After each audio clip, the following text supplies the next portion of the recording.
Team USA flopped in its first game in Tokyo, falling to France 83-76. France was led by NBA players Evan Fournier and Rudy Gobert. Now, the U.S. got a combined 21 points from Damian Lillard and Kevin Durant. Durant fouled out of the game.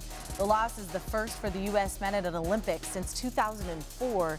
The team will look to rebound from today's defeat when it takes on Iran on Wednesday in another pool play game. We now welcome in Brian Windhorst. He is in Tokyo covering Team USA, and I know the players have spoken now after the game. How is this team reacting to this loss? Well, they're not happy about it. Damian Lillard, I think, was sober about it and basically said, when you come play for Team USA, you don't expect something like this to happen. You don't expect to play this way. You don't expect guys who are NBA stars to miss shots and not execute like this. I don't care who you're playing. Greg Popovich took a different tact, crediting the opponent, which is fine. But even in a game where Kevin Durant has foul trouble, Kevin Durant goes to the bench and you come back with Jason Tatum, an all-NBA player. So obviously the French played well in this game, but the Americans did not execute, did not get it done. And quite frankly, they were just flat out outplayed. It was not because they were tired. It was not because the French have some sort of special magic. It was because they got out executed. And that is not something we're used to seeing from the national team that is unfortunately becoming more regular over the last couple of years.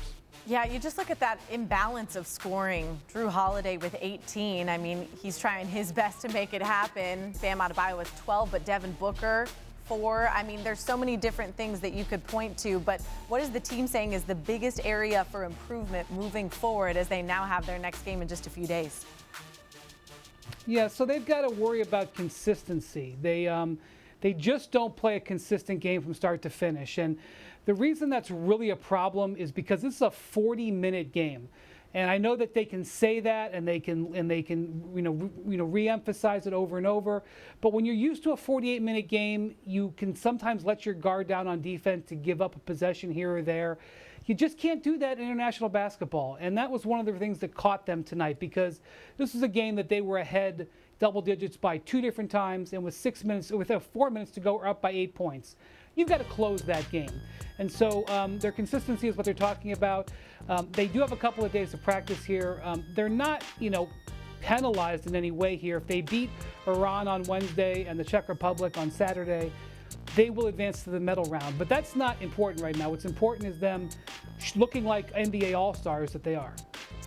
Yeah, foul trouble is something that they're going to try to clean up. Kevin Durant fouled out, obviously. Zach LaVine and Devin Booker each had more fouls than field goals made against France. So that's, just one of many things I think they're going to try to address. Brian Windhorst in Tokyo, thanks so much for the time. So the U.S. is going to take a couple days off.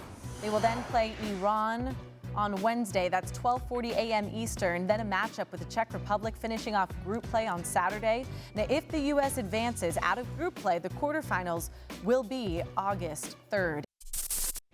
Thanks for watching ESPN on YouTube. For live streaming, sports, and premium content, subscribe to ESPN+.